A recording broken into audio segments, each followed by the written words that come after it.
ख्रिस्ता ठाई माझ्या प्रिय बंधू भगिनींनो, मानवी जीवनाच्या प्रवासामध्ये सुखदुःखाचा लपंडाव प्रत्येकाला खेळावा लागतो. मानवी जीवनामध्ये दुःख, कष्ट, वेदना आणि आजार अतोनात झालेले आहेत आणि ह्या सगळ्यांचा विपरीत परिणाम आपल्या जीवनावर झालेला आहे आणि म्हणून डोळ्यामध्ये अश्रू उभे राहतात. मानवी जीवनातील अश्रू दोन प्रकारचे असतात, आनंदाचे आणि दुःखाचे. आनंदाच्या अश्रूचा महापूर यावा ही मनोकामना असताना दुःखाचे अश्रू मात्र वेळोवेळी उभे राहतात. आज मानवाने ओढावलेलं दुःख जास्त झालेलं आहे, दुःखाचा डोंगर केलेला आहे आणि म्हणून आपल्या डोळ्यातील अश्रू देखील आटलेले आहेत. आपल्या जीवनामध्ये दुःख एवढं झालेलं आहे की अश्रू आटलेले आहेत आणि फक्त जीवनात उरलेली आहे ती शून्यता.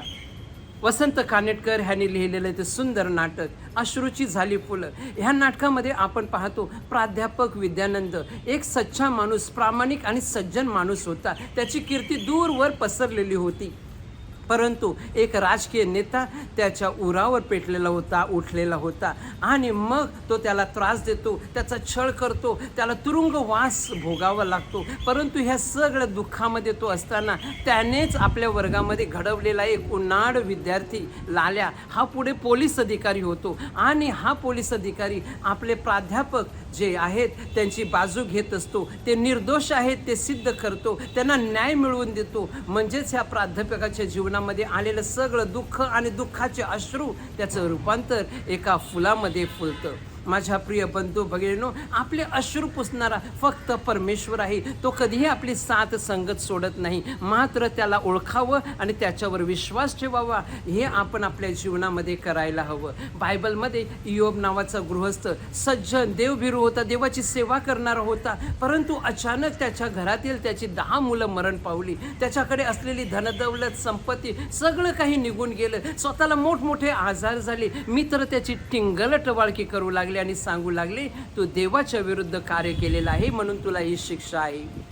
परंतु ह्या सगळ्या संभ्रमामध्ये असताना, ह्या वेदनेमध्ये असताना इयोबाने धीर सोडला नाही. त्याने परमेश्वरावर विश्वास ठेवलेला आहे आणि इयोबाचं पुस्तक अध्याय 1:21 मध्ये त्याचे सुंदर असे शब्द आहेत, देवाने दिलं, देवाने नेलं, देवाच्या नावाला मी धन्यवाद देत आहे. माझ्या प्रिय बंधू बहिणो, इर्मया ह्या संदेष्टा पहिल्या वाचनामध्ये आपण ऐकतो की तो देवाची सुवार्थ देण्यासाठी लोकांना जातो, परंतु लोक त्याची अवहेलना करत असतात, त्याच्या सुवार्थेकडे कानाडोळा करतात आणि ह्या सगळ्यांनी तो त्रासलेला असतो आणि तो देवाकडे आपली व्यथा आणि कथा मांडत असतो. परंतु तो देवाची साथ आणि संगत सोडत नाही. देवावर विश्वास ठेवून देवाची सुवार्थ पुन्हा एकदा तो जोमाने देतो. प्रिय बंधू बहिणो, असिसीचा संत फ्रान्सिस इटली ह्या देशातील असिसी ह्या सुंदर गावामध्ये श्रीमंतीमध्ये जन्माला आलेला होता.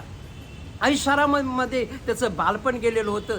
जगामध्ये प्रसिद्धी मिळवायची होती म्हणून युद्धामध्ये तो सामील झालेला होता, परंतु या युद्धामध्ये गंभीर दुखापत होते आणि पुढे आपण पाहतो की वेदना आणि दुःख ह्यामध्येच त्याला देवाचा साक्षात्कार होतो. पुढे आपण पाहतो की तो ही जगिक धनदौलत लाथाडतो, त्याला पाठ करतो आणि गरिबाची सेवा करतो, गरिबाचा तो कैवार घेतो. माझ्या प्रिय बंधू बहिणींनो, आजच्या शुभवर्तमानामध्ये आपण पाहतो मत्तई शुभवर्तमान अध्याय 16:21 पासून आपण पाहतो की येशूने मोठे मोठे चमत्कार केलेले होते. अनेक चिन्ह चमत्कार केल्यामुळे त्याचे प्रेषित भारावून गेलेले होते. त्यांचा विचार झालेला होता की आपलं भविष्य आणि आयुष्य ऐशारामामध्ये असणार आहे. परंतु येशू आज त्यांच्यासमोर जीवनाची व्यथा मांडतो. माझ्या जीवनामध्ये कष्ट येणार आहेत, माझ्या जीवनामध्ये दुःख येणार आहे आणि हेच सगळं सांगताना पेत्र त्याचा लाडका शिष्य सांगतो, तुमच्या जीवनामध्ये हे न येवो. पेत्र आपल्या गुरुला पळवाट दाखवत आहे, जीवनातील शॉर्टकट दाखवत आहे, परंतु आपल्या जीवनाला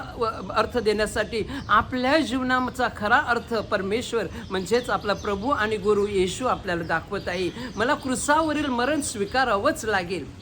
होय माझ्या प्रिय बंधू बहिणो, जेव्हा सज्जन माणसाच्या जीवनामध्ये किंवा वाटेला दुःख येतं आणि या अशा दुःखामध्ये परमेश्वर कुठे आहे हा प्रश्न नेहमी आपल्याला भेडसावत असतो. माझ्या प्रिय बंधू बहिणो, दुःख कुणामुळे आलं, किती आलं हे महत्त्वाचं नाही, तर दुःखामध्ये आपण कसे उभे राहतो हे महत्त्वाचं आहे, नाही का? चिखलामध्ये कमळ फुलत असतं. माझ्या प्रिय बंधू बहिणो, कोळशाला प्रचंड दाब दिल्यानंतर त्या काळोख्या खोलीतून सुंदर असा हिरा चमकत असतो.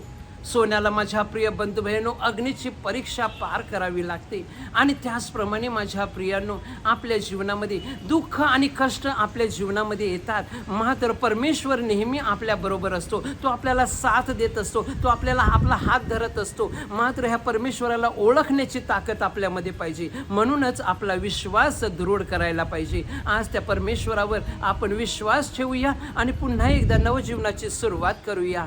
आमेन.